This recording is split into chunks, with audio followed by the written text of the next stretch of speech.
Hey guys, very long time and no talk. Hope you're all doing very, very well. I was reflecting, a couple of my buddies started the YouTube channel and I'm thinking, man, I miss mine. I miss talking to my family, I miss adding value, and hence the point of this video. I wanted to share my journey the last 2.5 months since I made my last video.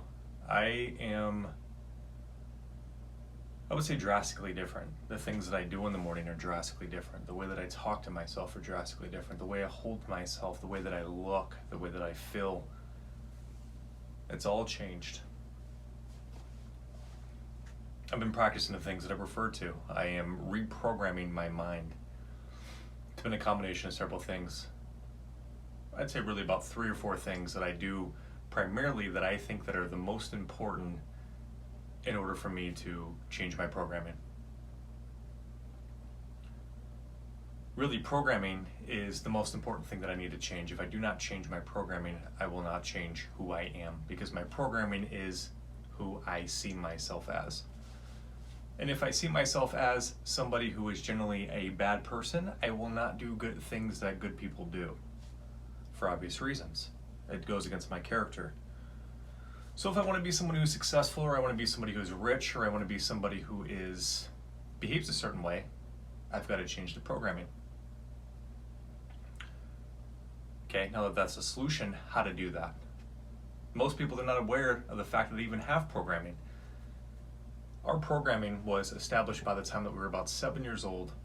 85% of the beliefs and programming that we practice to this day were formed. It is repetitive, it is not helpful. Most people that were mentoring us were not people that were practicing healthy things themselves, and so that programming was passed on to you, passed on to me. For years I had programming that I wasn't worthy of love, that money was the root of all evil, that I wasn't smart enough to succeed, that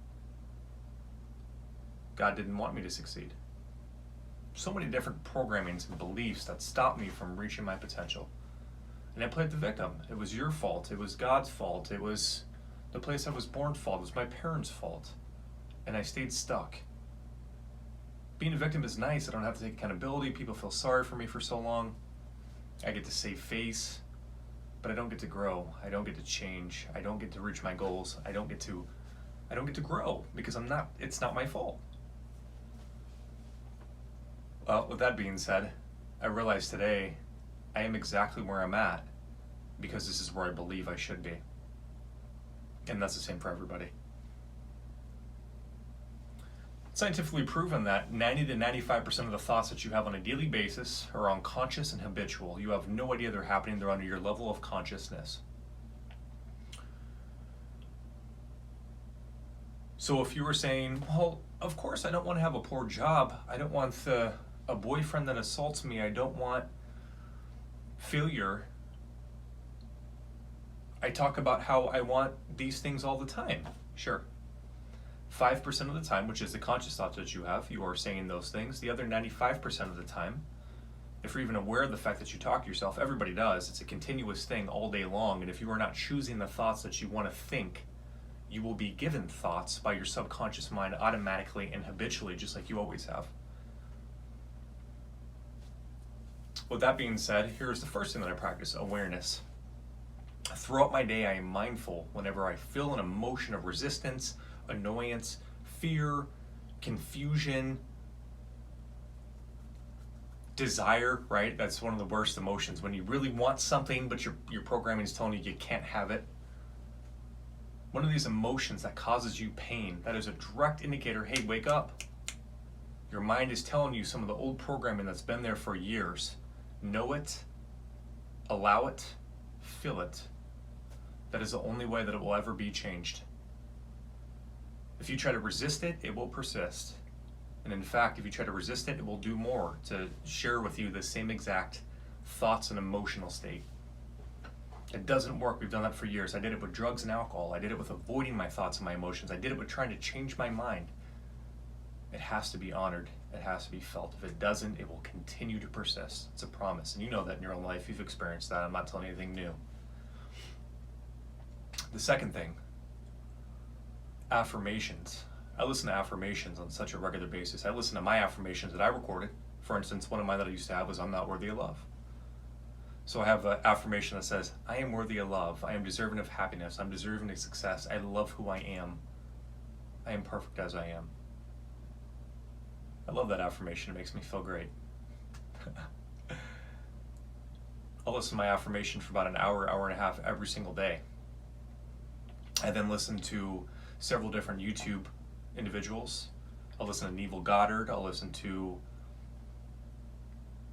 books like Think and Grow Rich or 7 Habits of Success, or I'm trying to blank on the name of the book, Highly Successful People.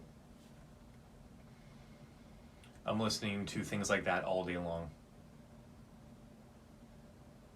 With repetition, with continuously putting that into my mind, I'm thinking about it more and more, and we become what we think. Where focus goes, energy flows. So number 2 is I listen to affirmations. I have an affirmation, I have a sheet here.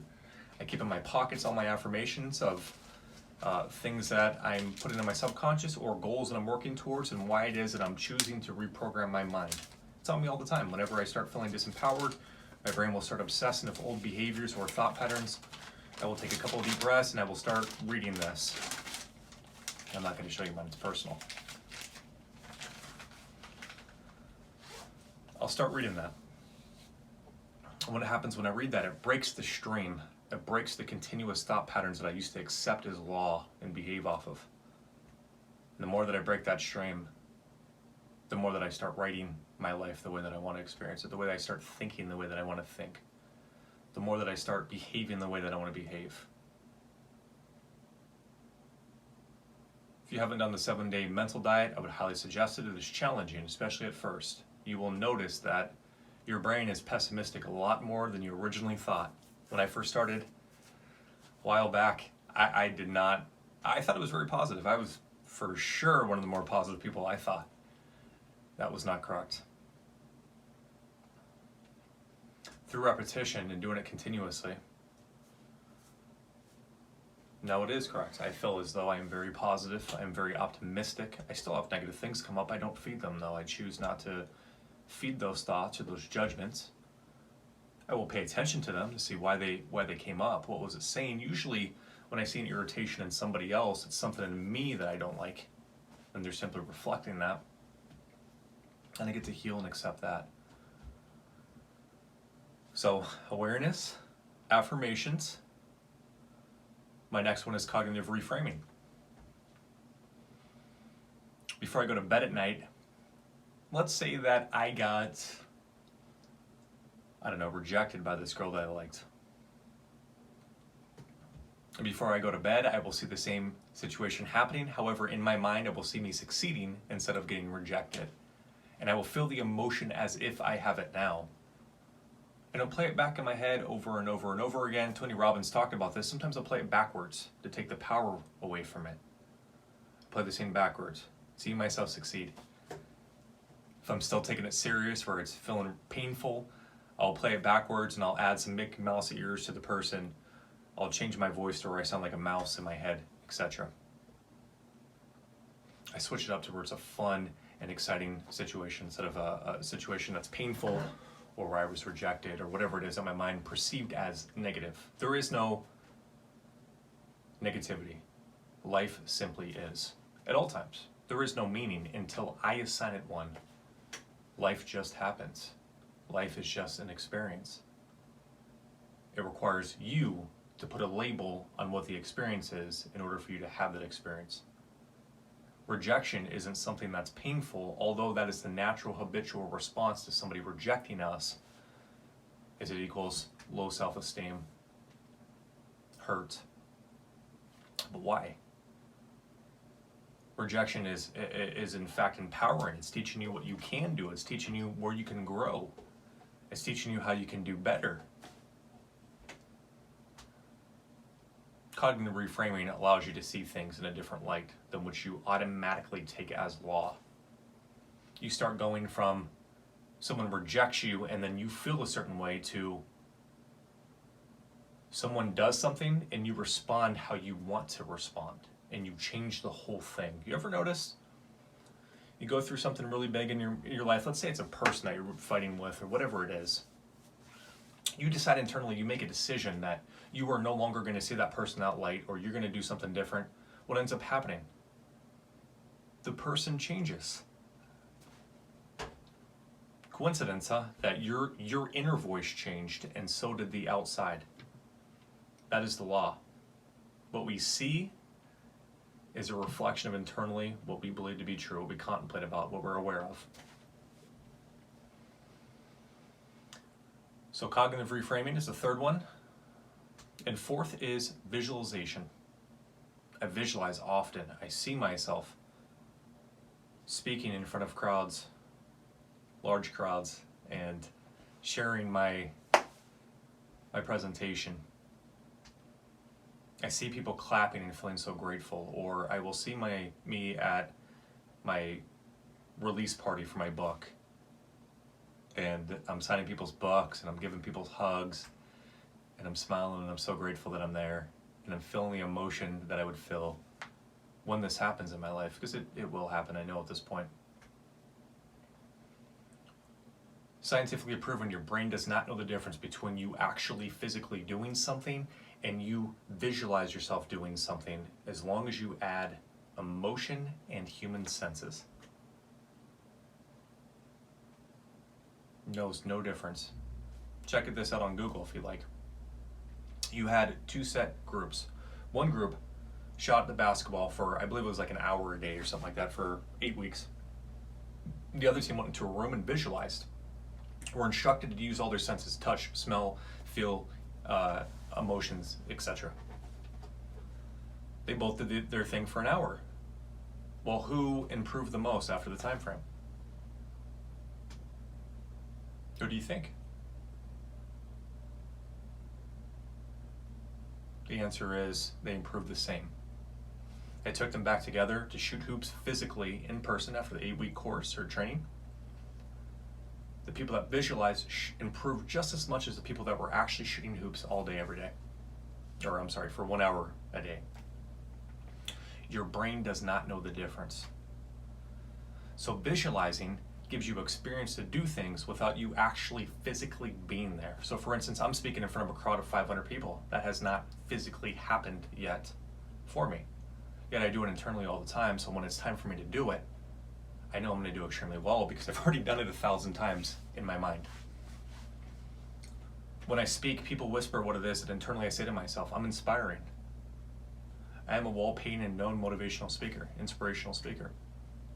So what do people say? Joey, you should be an inspirational speaker. I never used to get that before.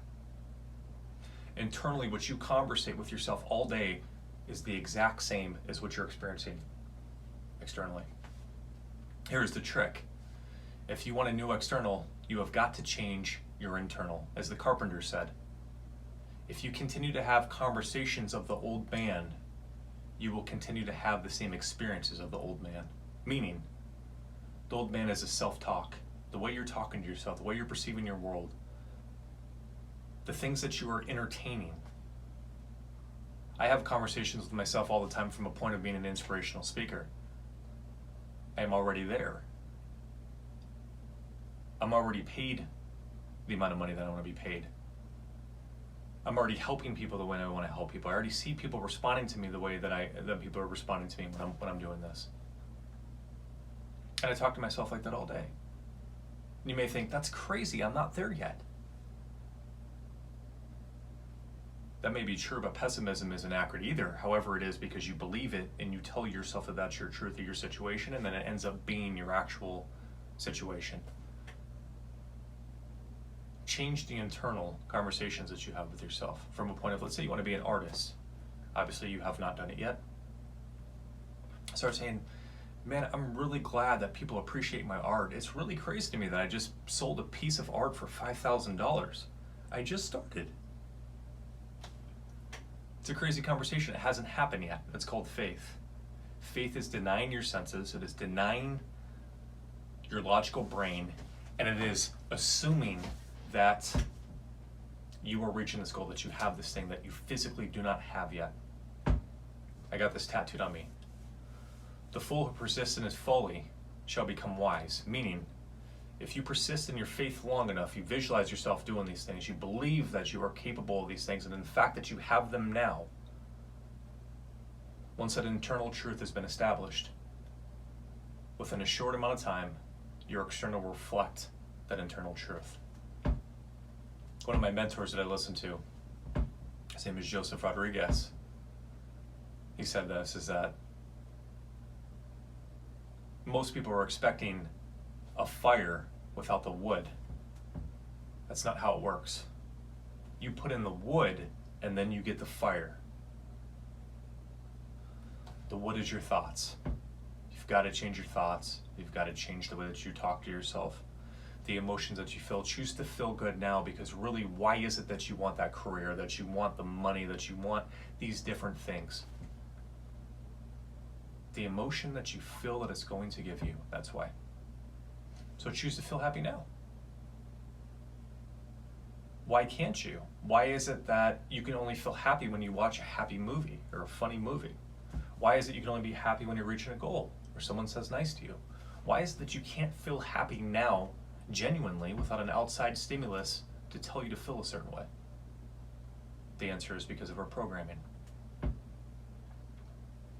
I empower you to feel good now, to think thoughts now as if you have this life that you want.